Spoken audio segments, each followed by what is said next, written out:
الله الرحمن الرحيم وبه نستعين سبحانك لا علم لنا إلا ما علمتنا إنك أنت العليم الحكيم.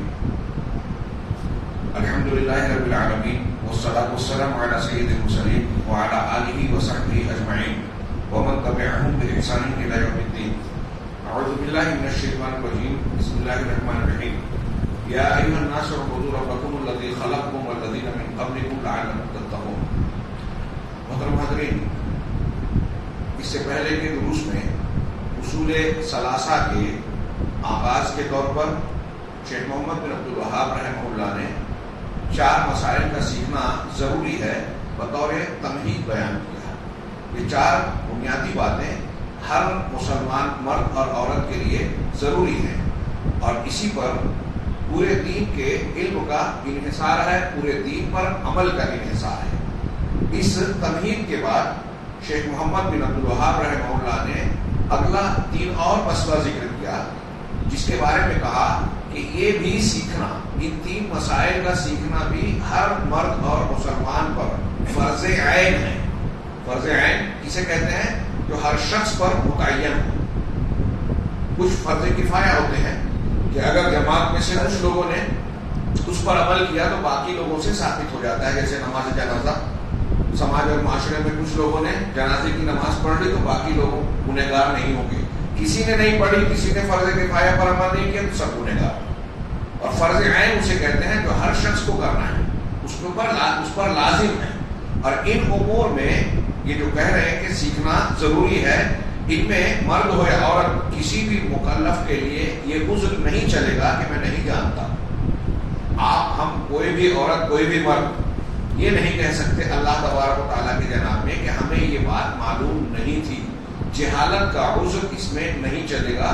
اور اس سے پہلے یہ بھی گزرا کہ تقلید بھی اس میں نہیں چلے گی کہ باپ دادا یہ کرتے آئے تھے، سماج اور معاشرے میں ہم یہی دیکھتے آئے، ہمارے ارد گرد کے اصحاب جو دستار جو چیز کرتے تھے ہم نے وہی قبول کر لیا. نہ اس عقیدے کے معاملے میں تقلید چلے گی اور نہ ہی اس میں جہالت کا عذر چلے گا. یہ بھی جو ہم قبر کے عذاب سے متعلق حدیث سن چکے ہیں برا ابن عازب کی، اس سے بھی یہ بات ثابت ہوتی ہے. سورہ اعراف کی اس آیت سے بھی ثابت ہوتی ہے جس میں اللہ تبارک و تعالیٰ نے ذکر کیا کہ آدم کی پیٹھ سے ارواح کو نکال کر اللہ نے عہد و پیمان لیا کہ کیا میں تمہارا پروردگار نہیں ہوں؟ سب نے کہا ہاں، کیوں نہیں، گواہی دیتے ہیں ہم اس کی. اور پھر اللہ نے اس کی وجہ بتائی کہ یہ ہم نے اس لیے کیا تاکہ تم یہ نہ کہہ سکو کہ انا کنا عن ھذا غافلین، ہم اس سے غافل تھے، ہمیں پتہ ہی نہیں تھا. اور نہ ہی یہ کہہ سکو کہ باپ دادا یہ کرتے تھے اور ہم بھی ان کی تقلید کرتے آئے، لہذا چونکہ باپ دادا نے کیا تو ان کے گناہ کی سزا پروردگار ہمیں کیوں دے رہا ہے. یہ دونوں عذر نہیں پیش کر سکتے. اس لیے چاہے جو مسلمان ہو، علماء سلف و خلف میں مقلدین کے یہاں بھی اس بات پر اتفاق ہے کہ عقیدے کے معاملے میں تقلید نہیں چلے گی. عقیدے کے معاملے میں اللہ کے پاس یہ عذر نہیں چلے گا کہ ہمیں معلوم نہیں تھا. تو اس کو تمہید کے طور پر ذکر کرنے کے بعد آگے شیخ محمد بن عبد الوہاب رحمہ اللہ 3 اور مسائل کا ذکر کر رہے ہیں جس کا جاننا ضروری ہے. عام طور سے میں نے شبہات دیکھی، یہی بات کہی، میں اس کو دونوں کو جوڑ کر سمجھ رہا ہوں. ایک بات اور اس میں کہ امام محمد بن عبد الوہاب نے جو پہلے 4 مسئلہ بیان کیے کہ ہمیں علم حاصل کرنا ہے، اس پر عمل کرنا ہے، اس کی طرف دعوت دینی ہے اور اس راستے میں آنے والی باتوں، تکلیفوں پر صبر کرنی ہے. اب آگے جو 3 مسئلہ ضروری بتایا تو میں سمجھتا ہوں 4 کو پہلے سے جوڑیے کہ علم حاصل کرنا ہے، عمل کرنا ہے. تو کس بات پر؟ یہ آگے جو آ رہا ہے اس کا علم حاصل کرنا ہے، اس بات کا علم حاصل کرنا ہے، اس پر عمل کرنا ہے، اس کی دعوت دینا ہے اور اس سلسلے میں صبر کا مظاہرہ کرنا ہے. چنانچہ شیخ محمد بن عبد الوہاب رحمہ اللہ کی عبارت میں پڑھ رہا ہوں. وہ کہتے ہیں اعلم رحمک اللہ انہ یجب علی کل مسلم و مسلمۃ تعلم 3 هذه المسائل والعمل بهن. شروعات کی پھر سے یہ دوبارہ کہ تم جان لو، علم رکھو، یہ حکم ہے. ایسا جملہ جب استعمال کیا جاتا ہے تو اس کا اشارہ اس بات کی جانب ہوتا ہے کہ آگے جو بات کہی جا رہی ہے اس کا علم حاصل کرنا، سیکھنا ضروری ہے. پھر اس کے بعد اس آگے بات بیان کرنے سے پہلے دعا دی. یہ علماء سلف بلکہ انبیاء کرام کا طریقہ تھا کہ اپنی امت کو کوئی بات سکھاتے تھے، بتاتے تھے تو نرمی سے، محبت سے، دعائیں دے کر. یہ ایک داعی کا، ایک طالب علم کا، ایک عالم کا یہی انداز ہونا چاہیے کہ جان لو اللہ تم پر رحم کرے. کیا جان لو؟ انہ یجب علی کل مسلم و مسلمہ، ہر مسلمان مرد اور عورت پر واجب ہے، فرض ہے کیا؟ تعلم و ثلاث هذه المسائل، ان تین مسئلوں کا سیکھنا، والعمل بهن، اور ان تینوں پر عمل کرنا۔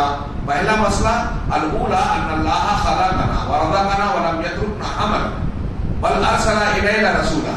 پہلا مسئلہ یہ سیکھنا ضروری ہے کہ اللہ تعالیٰ نے ہم کو پیدا کیا، ہمیں روزی دی اور ہمیں بیکار یوں ہی نہیں چھوڑ دیا، بلکہ ہماری طرف رسول کو بھیجا، چنانچہ جو اس کی اطاعت کرے گا جنت پہ جائے گا، جو ان کی مخالفت اور نافرمانی کرے گا وہ جہنم میں جائے گا۔ آپ کو سادہ سمپل بات لگ رہی ہے، ابھی ہم اس کی شرح پڑھیں گے۔ شیخ محمد بن عبدالوہاب کی کچھ عبارت میں مزید پڑھوں، انہوں نے آگے کہا والدلیل قولہ تعالی، یہ بات جو میں نے کہی اس کی دلیل یہ ہے، جیسا کہ اس سے پہلے میں نے بیان کیا کہ یہ علمی طریقہ ہے اور کسی بات کو ماننے اور منوانے کا انداز ہے، اور میں نے جیسا کہ عرض کیا کہ عقیدے کے معاملے میں تقلید نہیں چلے گی۔ اب دلیل جب پیش کی، دلیل کو ہم نے جان لیا تو یہ تقلید کی مخالفت ہوئی۔ اس معاملے میں دلیل کیا ہے؟ انہوں نے ایک دلیل بیان کی قرآن سے، اللہ کا ارشاد ہے انا ارسلنا الیکم رسولا شاہدا علیکم کما ارسلنا الی فرعون رسولا فعصى فرعون رسولا فاخذناه اخذا وبیلا، کہ ہم نے تمہاری طرف ایک رسول کو بھیجا جو تم پر گواہ ہے، شاہد ہے، ایسے ہی جیسے ہم نے فرعون کی طرف ایک رسول کو بھیجا، موسیٰ علیہ السلام کو۔ چنانچہ فرعون نے الرسول کی جو رسول اللہ نے اس کی طرف بھیجا تھا یعنی موسیٰ علیہ السلام، فرعون نے رسول کی نافرمانی کی، مخالفت کی، چنانچہ فَأَخَذْنَاهُ أَخْذًا وَبِيلًا، تو ہم نے اس کو بہت سختی سے پکڑ لیا، سخت پکڑ میں جکڑ لیا۔ رسول کی مخالفت اللہ کی پکڑ کا سبب ہوتی ہے، لہذا رسول کی بات ماننی ہے، یہ پہلا مسئلہ۔ دوسرا ان اللہ لا یرضی ان یشرک معه احد فی عبادتہ، اللہ اس بات سے راضی نہیں ہے کہ اس کے ساتھ اس کی عبادت میں کسی اور کو شریک کیا جائے، شامل کیا جائے۔ لا ملک مقرب ولا نبی مرسل، نہ کوئی مقرب فرشتہ اور نہ ہی کوئی بھیجا ہوا رسول، کوئی بھی جو ہے اللہ کا شریک ہو، اللہ کو یہ گوارا نہیں ہے، قبول نہیں ہے، اللہ اس سے راضی نہیں ہے۔ اس پر دلیل کیا ہے؟ اللہ نے فرمایا وَأَنَّ الْمَسَاجِدَ لِلَّهِ فَلَا تَدْعُوا مَعَ اللَّهِ أَحَدًا، مسجدیں اللہ کے لیے ہیں۔ مسجدوں کا تین معنی کیا گیا ہے، ایک تو یہ عمارتیں، یہ مسجد، ایک یہ کہ ہم سجدے میں، مسجد سجدے سے بنا ہے، سجدے کی حالت میں جن اعضاء کو زمین پر ٹیکتے ہیں اللہ کے جناب میں عبادت کرتے ہوئے، مساجد سے مراد وہ ہے۔ مطلب یہ جو سجدے کی کیفیت ہے یہ صرف اللہ کے لیے زیبا ہے، کسی اور کے لیے نہیں۔ تیسرا معنی یہ کیا گیا ہے کہ پوری زمین جہاں آپ اللہ کی عبادت کرتے ہیں وہ سب کے سب مسجد ہے۔ اگر آپ نے کسی جگہ عبادت کیا تو اس جگہ کو آپ نے چاہے عارضی طور پر ہی صحیح مسجد بنا لیا۔ اگر ایک آدمی قبر پر نماز پڑھ رہا ہے تو وہ قبر کو مسجد بنا رہا ہے، چاہے وہاں عمارت تعمیر نہ کرے، یہ اچھی طرح سمجھ لیں۔ تو اللہ نے فرمایا کہ مساجد اللہ کے لیے ہے، اللہ کی خصوصیت ہے، اس کا اختصاص ہے۔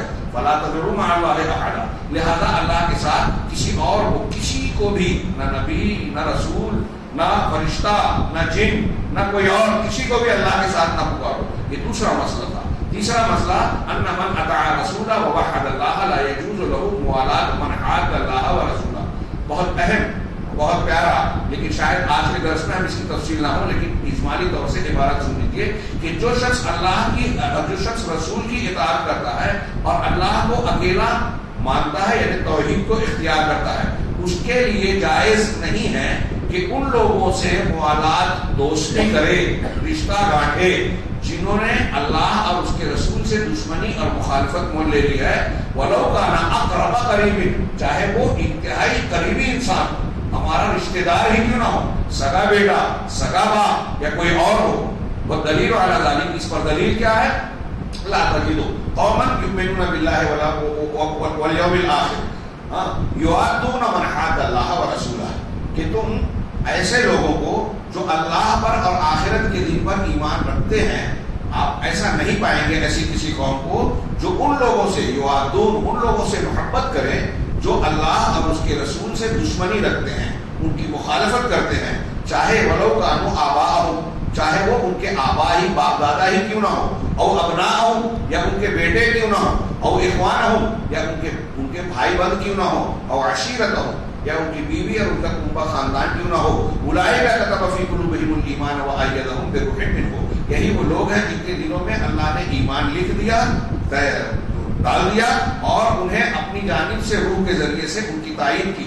وَيُدْخِلُهُمْ جَنَّاتٍ تَجْرِي مِن تَحْتِهَا الْأَنْهَارُ خَالِدِينَ فِيهَا، اور ایسے ہی لوگوں کو، انہی لوگوں کو اللہ تعالیٰ ایسے باغات میں داخل کرے گا، جنتوں میں، جن کے نیچے سے نہریں جاری ہیں، جس میں وہ ہمیشہ رہیں گے۔ رضی اللہ عنہم ورضوا عنہ، وہ اللہ سے راضی ہوئے اور اللہ ان سے راضی ہوا اور وہ اللہ سے راضی ہوئے۔ اولئک حزب اللہ، یہی اللہ کی جماعت ہے۔ الا ان حزب اللہ هم المفلحون، سن لو اللہ کی جماعت ہی کامیاب ہونے والی ہے۔ یہ شیخ محمد بن عبد الوہاب کا کی پوری عبارت میں نے پڑھی، جس میں تین ان مسائل کو انہوں نے بیان کیا ہے جس کا سیکھنا ہر مسلمان مرد اور عورت پر بعین ہی فرض ہے۔ چنانچہ شیخ روحیلی اس کی شرح کرتے ہوئے کہا کہ یہ تم جان لو کہ انہو یجب علی کل مسلم و مسلمہ، یہاں انہوں نے وضاحت کی کہ یہ جو شیخ محمد بن عبد الوہاب نے وجوب کی بات کہی ہے، یہاں وجوب فرض عین ہے، فرض کفایہ نہیں، یعنی ہر مسلمان مرد اور عورت پر علی الانفراد یہ سیکھنا فرض ہے۔ اب ان میں سے سب سے پہلا مسئلہ کیا ہے جس کا سیکھنا ضروری ہے؟ اللہ نے ہم کو پیدا کیا، ہمیں روزی دی اور بیکار نہیں چھوڑا۔ تو اس ضمن میں بعض شارحین نے، جیسے میرے پاس یہ شیخ حیثم بن محمد جمیل سرحان کی شرح ہے، یہ کہتے ہیں کہ گویا اس میں توحید آ گئی۔ توحید لغوی ڈکشنری میں اس کا معنی ہوتا ہے ایک کسی کو ایک کرنا، اب شریعت میں اس کا معنی ہوتا ہے، جب دین اسلام میں توحید ہم بولتے ہیں تو اس کا معنی ہوتا ہے اللہ تبارک و تعالیٰ کو ان امور میں جو اس کے لیے خاص ہے، اس کی ربوبیت، اس کی الوہیت اور اس کے اسماء و صفات، ان تمام امور میں اللہ کو ایک جاننا۔ کچھ لوگوں نے دوسرے الفاظ میں بھی تعریف کی کہ اللہ کا جو حق ہے، اللہ کے جو حقوق ہیں، ان حقوق میں اور اس کی عبادت میں اس کو وحدہ لا شریک ماننا، اکیلا تنہا ماننا، کوئی شریک نہ جاننا، یہ توحید کی تعریف ہے۔ اور ربوبیت، اللہ کے کام، اللہ کو مالک، رازق اور کائنات کی تدبیر کرنے والا ماننا، اکیلا۔ توحید ربوبیت رب سے بنا ہے، پالنہار، پالنے والا۔ تو اس کی ایک تعریف یہ کرتے ہیں کہ جو کام اللہ کے ہیں یہ ماننا کہ وہ صرف اللہ کرتا ہے۔ اولاد دینا جیسے اللہ کا کام ہم مانتے ہیں، تو اب اولاد کوئی نہیں دیتا، اللہ کے سوا کوئی دے ہی نہیں سکتا۔ بارش کو برساتا ہے، دن رات کو تبدیل کر رہا ہے، موسموں کی تبدیلی کر رہا ہے، بیماری، شفا، اولاد دینا، زندگی اور موت دینا، سب اس کے ہاتھ میں، نفع نقصان اس کے ہاتھ میں۔ تو ان کاموں میں کسی اور کو اللہ کے جیسا نہیں ماننا 1%، یہ ہے توحید ربوبیت۔ دوسرے الفاظ میں توحید ربوبیت کی تعریف کرتے ہیں کہ خالق، مالک، ملک کا اور خلق کا اور تدبیر کا کام صرف اللہ کے لیے خاص ماننا۔ توحید یہ اللہ کے کاموں میں اس کو ایک ماننا ہے۔ توحید الوہیت یہ ہے کہ اپنے کاموں میں جو رب کے لیے کرتے ہیں، بندگی کے طور پر کرتے ہیں، نماز، روزہ، حج، زکوٰۃ، سجدہ، رکوع، نظر و نیاز، خوف، محبت، رجا، توکل، یہ جتنے ظاہری باطنی اعمال ہیں جو اللہ پسند کرتا ہے، جن کو ہم عبادت کہتے ہیں، ان تمام کاموں میں، یعنی بندوں کے جو کام ہیں اس میں اللہ کو ایک ماننا۔ جب اللہ اپنے کاموں میں اکیلا ہے تو ہم اپنے ان کاموں میں جو اللہ کا حق بنتا ہے اس میں اس کو وحدہ لا شریک مانیں۔ توحید کی تیسری قسم ہے اللہ کے جو اسماء حسنی اور صفات علیہ ہے جو قرآن و حدیث میں آئے ہیں، ان کو ویسے ہی ماننا جیسے قرآن و حدیث میں آئے ہیں، بغیر تبدیلی کیے ہوئے، بغیر تعویل کیے ہوئے، بغیر انکار کیے ہوئے اور بغیر کیفیت کے جانے ہوئے۔ یہ جو میں کہہ رہا ہوں اس کی تفصیل انشاءاللہ کسی موقع پر آئے گی۔ جیسے آیا ہے ویسے ماننا اللہ کے اسماء اور اس کے صفات کو، اور اس میں ان ناموں اور صفات میں اللہ کو وحدہ لا شریک ماننا۔ اللہ سمیع ہے، تو سننے کی جیسی طاقت اللہ کی ہے، جو سننے کی صلاحیت اور خوبی ہے وہ کسی اور میں ویسی خوبی نہیں ہے۔ اللہ عالم غیب ہے تو ویسا غیب کا جاننے والا اور کوئی نہیں ہے اللہ کے علاوہ۔ اگر اللہ کی طرح کسی بھی صفات میں جو قرآن و حدیث میں ہے کسی اور کو مانا تو یہ شرک اکبر ہو گیا۔ تو یہ توحید کی 3 قسمیں۔ چنانچہ یہاں یہ کہہ رہے ہیں کہ ان مسائل میں جو جاننا ضروری ہے، سب سے پہلا یہ ہے کہ اللہ تعالیٰ نے ساری مخلوق کو پیدا کیا، اور یہ امر معلوم ہے کہ اللہ تبارک و تعالیٰ نے ہی پوری کائنات کو پیدا کیا، اپنی نعمتوں سے نوازا، اور یہ کوئی ایسی بات نہیں ہے جس کا کوئی بھی عقل اور شعور والا انکار کر سکے۔ چنانچہ اللہ تبارک و تعالیٰ نے لوگوں کو جو پیدا کیا، یہ پوری کائنات، زمین، آسمان، پیڑ پودے اور ہر چیز میں ہم باریکی حکمت دیکھ رہے ہیں۔ اپنے وجود میں غور کیجیے، آنکھ کہاں ہے، کان کہاں ہے، اور جسم کے مختلف پارٹس کہاں ہیں، وہ کام کیسے کرتے ہیں، ان کے اندر جو سائنسی طور سے تحقیقات ہونے کے بعد باریکیاں معلوم ہو رہی ہیں، کتنی حکیمانہ انداز میں یہ پیدائش. دنیا کی ساری چیزیں ہم دیکھتے ہیں، غور کرتے ہیں. گرام بیل نے فون ایجاد کیا تھا، اس کے زمانے میں جو فون تھا آج کیسا کیسا فون کے مقابلے میں بن گیا. اگر آج وہ زندہ ہو جائے تو دیکھ کے خود حیرت زدہ رہ جائے. کتنی انسان کوئی بھی ماڈل بناتا ہے تو اس سے بہتر اس سے بہتر اس سے بہتر بنتا ہے، لیکن اللہ نے جو ماڈل بنا دیا پہلی مرتبہ جو بنایا وہ آخری ہے. اگر اس میں چینج کرو گے تو وہ بگڑ جائے گا. ہماری آنکھ کہاں ہے؟ اللہ نے بنایا. اس آنکھ کو تھوڑا سا ہٹا دو تو اس کی جگہ سے تو بھیانک معلوم ہونے لگی، بچوں کو ڈرانے کی کام آئے گا انسان. ہاں، اللہ تبارک و تعالیٰ نے جس چیز کو جہاں بنایا انتہائی معقول، تو اللہ نے پیدا کیا، یہ ایک امر معلوم ہے اور اس کا کوئی انکار نہیں کر سکتا. اور ساتھ ہی ساتھ جب ہم یہ دیکھتے ہیں کہ آنکھ کو اللہ نے بنایا، اس کی یہ دیکھتی بھی ہے، سوتی بھی ہے، روتی بھی ہے، ہنستی بھی ہے، اور نہ جانے کیا کیا کام کرتی ہے. یعنی ناک سونگتی بھی ہے، خوبصورتی کا سامان بھی ہے، سانس بھی لیتی ہے، اور کیا کیا کام ہے. زبان، ہر چیز ملٹی پرپز ہے. اللہ نے جو بھی بنایا وہ کثیر الاستعمال ہے. تو ہماری ناک کا کام ہے، آنکھ کا کام ہے، کان کا ہے، ہاتھ کا ہے، دل کا ہے، جگر کا ہے، پیر کا ہے، سب کے بہت کام ہے. ہمارے پورے وجود کو بیکار بنایا کیا؟ یہ بھی بیکار نہیں ہے. کس لیے پیدا کیا؟ انہیں عبث اور بیکار نہیں پیدا کیا، اور نہ ہی حیوانات کی طرح یوں ہی چھوڑ دیا کہ پیدا کرنے کے بعد کھاؤ پیو اور اپنی زندگی گزار لو. کوئی حساب کتاب نہیں، کوئی پابندی اور شریعت قانون نہیں کہ حیوانات کو جیسے اللہ تعالیٰ نے مکلف نہیں بنایا کہ نہ ان کو کوئی حکم دیا نہ ان کو کسی چیز سے منع کیا. ان پر کوئی پابندی اور شریعت کے احکامات نافذ نہیں ہوتے، بلکہ انسانوں کا معاملہ دیگر حیوانات اور مخلوقات سے الگ ہے. اللہ تبارک و تعالیٰ نے انہیں بڑے عظیم امر کے لیے پیدا کیا اور بڑی بلند حکمت کے تحت پیدا کیا، جس میں انسانوں کی سعادت ہے، ان کے لیے خیر ہے، اور دنیا اور آخرت کا نفع ہے. اور وہ کیا ہے؟ اللہ تعالیٰ کی عبادت. اللہ تبارک و تعالیٰ نے قرآن میں فرمایا وما خلقت الجن والانس الا لیعبدون. کائنات کو اللہ نے پیدا کیا، اس لیے میں نے انس اور جن کو صرف اس لیے پیدا کیا کہ میری عبادت کریں. چنانچہ اللہ تبارک و تعالیٰ نے جن و انس کی پیدائش کے مقصد کو صرف عبادت میں مقصور کیا. ایک لفظ میں بتایا کہ میری عبادت کریں، اور دوسری جگہ میں کہا کہ انسان جن کو اس لیے پیدا کیا کہ امتحان لیں.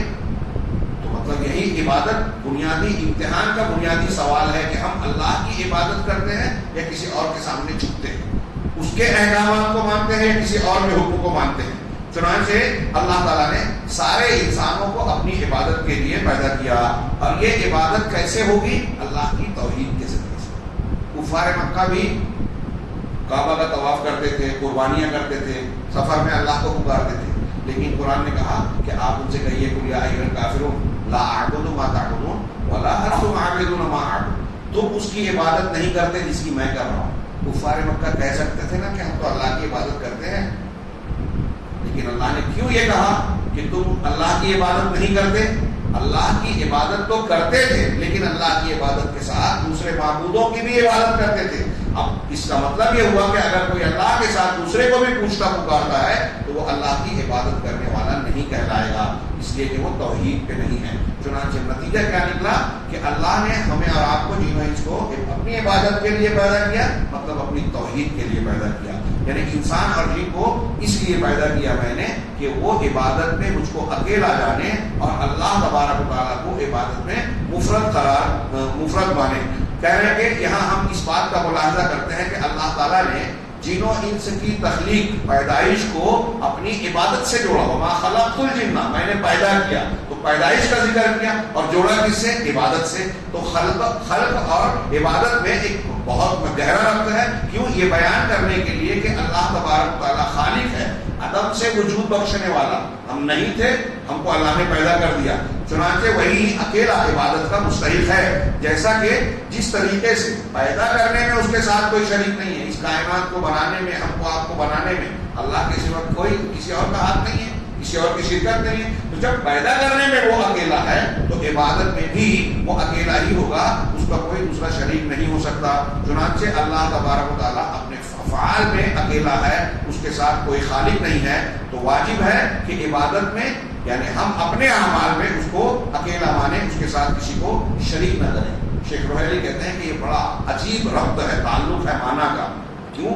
جو نفوس کو، انسان کے دلوں کو فطری معاملے کی طرف لے جاتا ہے جس کے بغیر چارہ کار نہیں ہے. اور وہ کیا ہے کہ جو شخص جو ذات پیدا کرنے میں اکیلی اور تنہا ہے وہی ذات عبادت کے لائق ہونے میں بھی تنہا ہے. قرآن میں یہ مضمون بہت مقامات پر ہے. شیخ وحیری نے یہاں 8-10 آیتیں بیان کی. میں 1-2 آیت کا ذکر کر دوں صرف. اللہ نے فرمایا کہ شروع میں پڑھی تھی سورہ بقرہ کی یا ایھا الناس اعبدوا ربکم الذی خلقکم. غور سے سنیے کہ اے ایمان والو. سورہ بقرہ میں مومنین، کافرین، منافقین کی صفات بیان کرنے کے بعد سب سے پہلا حکم یہ ہوا یا ایھا الناس، اے دنیا کے سارے لوگوں، سارے انسانوں کو خطاب کیا رب العالمین نے. اعبدوا ربکم، عبادت کرو کس کی؟ اپنے رب کی. یہ ربوبیت ہے. تمہارا رب ہے یعنی تم کو وجود دینے والا ہے، تمہارے کائنات کو پیدا کرنے والا ہے، تمہارے ماں باپ کو پیدا کرنے والا ہے، تم کو گھر بار دینے والا ہے. سب ربوبیت میں آ گیا. یہاں رب کا استعمال اعبدوا رحمانکم الہکم یہ نہیں کہا. تمہارے رب کو. اللہ کی ربوبیت ایسی ہے جو انسان دل میں فطرت میں محسوس کرتا ہے. اپنے چاروں طرف دیکھتا ہے کہ رب کی ربوبیت کے نشانات بکھرے پڑے ہیں. یہ کائنات ہے، آسمان زمین ہے، یہ ہے تو اس کا پیدا کرنے والا کون ہے؟ جو ان کو پیدا کرنے کی طاقت رکھتا ہے وہ اکیلا اللہ ہے. تو اللہ نے کہا کہ اپنے پروردگار کی پرستش کرو، عبادت کرو جس نے تم کو پیدا کیا. ماں باپ نے بنایا، کس نے بنایا؟ کائنات کے جتنے معبودان باطلہ ہیں سب مل کر ایک مکھی پیدا نہیں کر سکتے. یہ بات گزر چکی ہے. تو ہم کو کس نے پیدا کیا؟ سچے پروردگار نے. اس کائنات کا حقیقی رچائتا بنانے والا رب العالمین اللہ ہے. تو اپنے اس رب کی عبادت کرو جس نے تم کو پیدا کیا. والذین من قبلکم، اور تم سے پہلے کے لوگوں کو بھی، تمہارے باپ دادا اور جو سب پہلے کے لوگ تھے سب کو اسی نے پیدا کیا. کیوں اس کی عبادت کرو؟ لعلکم تتقون، تاکہ یہ تمہارا بچاؤ بنے. جہنم سے بچنے کے لیے یہ ضروری ہے. اگر یہ نہیں اختیار کیا تو تم بچ نہیں پاؤ گے. اسی طرح اب یہاں کہا کہ اللہ تعالیٰ کہہ رہا ہے کہ جس پروردگار نے تم کو پیدا کیا اس کی عبادت کرو، یعنی تم کو اپنی عبادت کے لیے پیدا کیا لہذا اس کی عبادت کرو. اس آیت کے فوراً بعد اللہ نے کہا الذی جعل لکم الارض فراشا والسماء بناء وانزل من السماء ماء. وہ ذات جس نے زمین کو تمہارے لیے فرش بنا دیا، بچھونا فرش بنا دیا. والسماء بناء، اور آسمان کو چھت بنایا. وانزل من السماء ماء، اور آسمان سے تمہارے اوپر پانی برسایا، بارش برسائی. فاخرج به من الثمرات، اور پھر اس سے پھلوں کو پیدا کیا. لے رزقا لکم، تمہارے رزق کے طور پر. جس نے تم کو پیدا کیا، پیدا کرنے کے بعد تمہارے لیے کیا انتظام کیا؟ دیکھو کہ زمین کو بچھونا گہوارہ بنا دیا، ساری ضرورت کا سامان یہاں ہے. الم نجعل الارض کفاتا احیاء و امواتا. قرآن نے دوسری جگہ کہا کہ زمین کو ہم نے تمہارے لیے کافی نہیں بنایا، زندہ ہونے کی حالت میں بھی، مردہ ہونے کی حالت میں. زندہ ہے تو زمین پر ہماری زندگی کے سارے سامان دسترخوان کی طرح بچھے ہوئے ہیں. کھانے پینے کی چیزیں، سانس لینے کے لیے ہوا، پینے کے لیے پانی، کون سی چیز جو ہماری ضرورت ہے یہاں مہیا نہیں ہے. اللہ نے فرمایا وآتاکم من کل ما سألتموہ، تم نے جو بھی چاہا مانگا اللہ نے سب دیا، ساری ضرورت پوری کی. وَإِن تَعُدُّوا نِعْمَتَ اللَّهِ لَا تُحْصُوهَا، اگر اللہ کی نعمتوں کو گننا چاہو تو شمار نہیں کر سکتے. تو اللہ نے کہا کہ تمہارے لیے زمین کو فرش بنایا، آسمان کو چھت بنایا، تمہارے لیے آسمان سے بارش برسائی اور اس سے تمہارے رزق کے طور پر ثمرات اور پھل نکالے. فَلَا تَجْعَلُوا لِلَّهِ أَندَادًا وَأَنْتُمْ تَعْلَمُونَ، لہذا جانتے بوجھتے اللہ کے ہمسر نہ بناؤ، کسی اور کو اللہ کا مقام مت دو، عبادت میں شریک نہ کرو. کتنی پیاری بات ہے، سمپل بات. ایک عام آدمی بھی سمجھ جائے کہ جب اللہ نے پیدا کیا، بارش وہ برسا رہا ہے، زمین اس نے بنائی ہمارے لیے، زندگی کا سامان اس نے فراہم کیا، تو پھر اس کا حق کسی اور کو کیسے دیا جا سکتا ہے؟ کتنا بڑا ظلم ہوگا. چنانچہ یہ آگے کہہ رہے ہیں کہ اللہ کی عبادت کو، اب آگے کہہ رہے ہیں کہ اللہ کی عبادت کو ہم رسول کے ذریعے سے ہی سمجھ سکتے ہیں جس کی اتباع ہم کو جنت میں داخلے تک پہنچائے گی، اور ان کی شریعت کی مخالفت، رسول کی مخالفت ہمیں جہنم کے راستے پر، جہنم کے میں داخلے کے راستے پر لے جائے گی. یہ مجمل مسئلہ ہے. جو پہلا مسئلہ تھا کہ حضرت محمد بن عبد الوہاب نے کہا کہ اللہ نے ہم کو پیدا کیا اور عدم سے وجود بخشا. لا شک کا اس میں کوئی شک نہیں کہ وہ خالق ہے اور ہمیں عدم سے وجود بخشا. یہاں انہوں نے اور بھی کچھ آیتیں پیش کی ہیں الگ الگ آیتوں میں کہ ہم نے تم کو مٹی سے بنایا، ایسی مٹی سے بنایا، لیسدار مٹی سے، اور پھر کیا تم بغیر کسی چیز کے پیدا کیے گئے یا خود خالق ہو؟ غور کرو کہ ہم اپنے آپ کو خالق کہہ سکتے ہیں؟ ہم نے اپنے آپ کو بنایا؟ کائنات کی چیزوں کے بارے میں اللہ نے سوال کیا کہ ام خلقوا من غیر شیء ام هم الخالقون. ذرا غور کریں یہ مشرکین کہ کیا بغیر کسی چیز کے پیدا ہو گئے، یوں ہی پیدا ہو گئے، کسی نے ان کو بنایا نہیں؟ اب هم الخالقون، یا خود وہ اپنے آپ کو پیدا کرنے والے بن گئے؟ دونوں سب سوال کا جواب نفی ہے. انسان اپنے دل میں جھانک کر پوچھے گا تو اس سوال کا جواب اسے مل جائے گا. چنانچہ اللہ تبارک و تعالیٰ نے ایک آیت اور پیش کی کہ اللہ تعالیٰ نے تم کو مٹی سے بنایا، ثم قضى اجلا، سورہ انعام کی آیت ہے. پھر ایک مدت مقرر کر دی، ہم پیدا ہونے سے مرنے تک کی مدت، وہ اجل مسمى عنده، اور پھر ایک مقررہ مدت اس کے پاس ہے. ہم پیدا ہونے کے بعد زندگی جب تک ہے پہلی اجل، پھر مر گئے تو مرنے کے بعد قیامت ہونے تک دوسری مقررہ مدت ہے.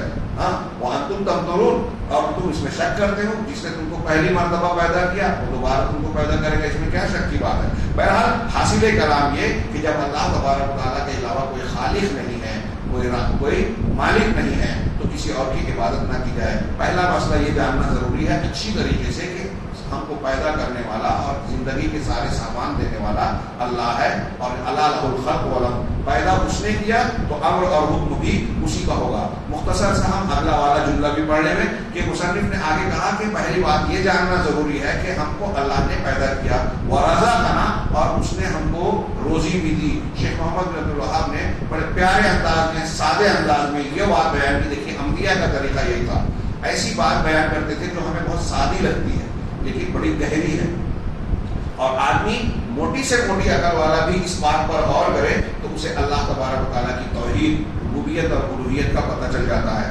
چنانچہ شیخ محمد بن عبد الوہاب نے جو روزی والی بات کہی، پیچھے ہم نے جو آیت پڑھی سورہ بقرہ کی، اس میں یہ بات آ گئی کہ اللہ نے تم کو پیدا کیا، تم سے پہلے کے لوگوں کو پیدا کیا، اور پھر آگے بتایا جس نے زمین کو تمہارے لیے فرش اور آسمان کو چھت بنایا، اور پھر تمہارے لیے آسمان سے بارش برسائی، اور تمہاری روزی کے لیے سب پھلوں کو نکلا، یہ پھلوں کو نکالا. یہ پھل اور روزی کس نے دی؟ حاضر رزق فاللہ خیر، یہ اللہ نے روزی دی. چنانچہ اللہ نے ہم کو پیدا بھی کیا، ہمیں روزی بھی دی، اور ان دونوں چیزوں کو اس آیت میں اللہ نے جوڑ کر آخری جملہ کیا کہا سورہ بقرہ میں، فلا تجعلوا للہ اندادا وانتم تعلمون، کہ جانتے بوجھتے تم اللہ کے انداد اور وہ جو ہے کیا نام ہے ہمسر نہ بناؤ.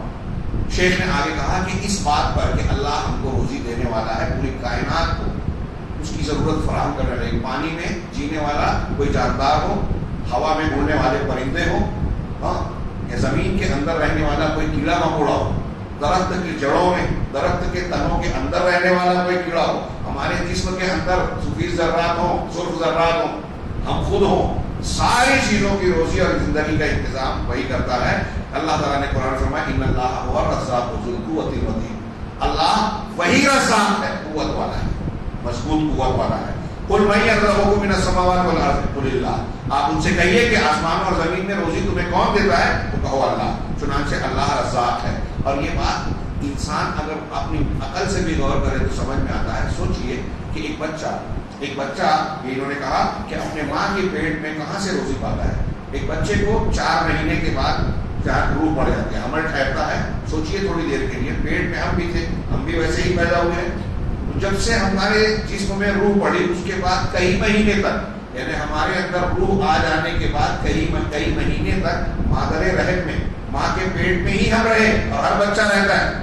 اس پیریڈ میں اگر آج کی تاریخ میں پیدائش کے بعد ہم چادر اوڑھ کر کچھ دیر ڈھکے رکھے اپنے کو تو دم گھٹنے لگتا ہے. سوچئے ماں کے پیٹ میں جہاں چاروں طرف سے کوئی ہوادار اور وینٹیلیشن کا کوئی انتظام نہیں ہے، وہاں بچے کی سانس کا سانس لینا، زندہ رہنا اور اس کے سارے جسم کی حرکتیں ہونا کیسے ممکن ہے؟ کون وہاں پالتا ہے؟ تو وہ جنین، وہ ماں کے پیٹ میں بچہ جو روزی پا رہا ہے، اس کو سانس لینے کا جو انتظام کیا جا رہا ہے وہ رب العالمین کا انتظام. تو رب وہ ہے جو ہماری پیدائش سے پہلے سے لے کر مرنے تک اور مرنے کے بعد تک سارے معاملات کا انتظام کرتا ہے، جنت اور جہنم تک کرے گا. تو اللہ تبارک و تعالیٰ ماں کے پیٹ میں یہ کرتا ہے. کون ہے اس بچے کو روزی دینے پر اللہ کے علاوہ کون قدرت کرتا ہے؟ صرف اس ایک چیز پر غور کر لیا جائے، ایسا کرنے والا اللہ کے علاوہ کوئی نہیں ہے. اور رسول اللہ صلی اللہ علیہ وسلم نے صحیح حدیث میں ہمیں بتایا کہ جب بچے ماں کے پیٹ میں بچہ ہوتا ہے اور فرشتہ اللہ کے حکم سے اس کے اندر روح ڈالنے جاتا ہے تو 4 چیزیں لکھتا ہے. اسی وقت اس کے روزی کو بھی لکھ دیتا ہے کہ یہ زندگی میں دنیا میں جانے کے بعد کھائے گا پیے گا تو کیا کھائے گا، زندہ رہے گا تو کیا کھائے گا پیے گا، اسی وقت لکھ دیتا ہے. ہم گھر میں بچے سے ڈرتے ہیں. آج کل جدید ماحول میں یہ ہوتا ہے کہ زیادہ بچے ہو جائیں گے پریشانی. چھوٹا پریوار خوشحال پریوار یہ غیر مسلموں کا نعرہ ہے. ہم کہتے ہیں بڑا پریوار خوشحال پریوار. کیوں؟ جتنا بچے آپ کے گھر پیدا ہوں گے اتنی قسمت لے کے آئیں گے. کیونکہ بچہ جب پیدا ہوتا ہے نا تو اپنی روزی لکھوا کے پیدا ہوتا ہے. یہ اللہ کے رسول نے بتایا کہ جب ماں کے پیٹ میں جنین ہوتا ہے اور روح پڑتی ہے اس وقت جو ہے اللہ تعالیٰ اس کا روزی اس کی طے کر دیتا ہے, لکھ دیتا ہے. اور انسان اپنی فطرت کے ذریعے سے بھی یہ بات جانتا ہے کہ اللہ ہی وہ ذات ہے جو روزی دیتی ہے. چنانچہ اللہ نے ہی ہم کو پیدا کیا اور ہم کو روزی عطا فرمائی. اور یہ ایسا معاملہ ہے جو سب انسان جانتے ہیں, ہم لوگوں کو معلوم ہے. اگلا جملہ ہے جو ہم کل کے درس میں پڑھیں گے کہ اللہ نے ہمیں پیدا کیا, ہمیں روزی دی, وَلَمْ يَتْرُكْنَا حَمَلًا, اور ہم کو بیکار نہیں چھوڑا کہ بس پیدا کر کے جانوروں کی طرح چھوڑ دیا کہ کھائیے پیئیے اور کوئی شریعت کوئی پابندی نہیں ہے, کوئی اصول ضابطہ نہیں ہے, یوں ہی زندگی گزار دیجیے. ایسا نہیں کیا. انشاءاللہ کل اس کی تفصیل اور اس کی دلیل کو پڑھیں گے. اللہ تعالیٰ ہمیں خیر میں توفیق دے. وآخر دعوانا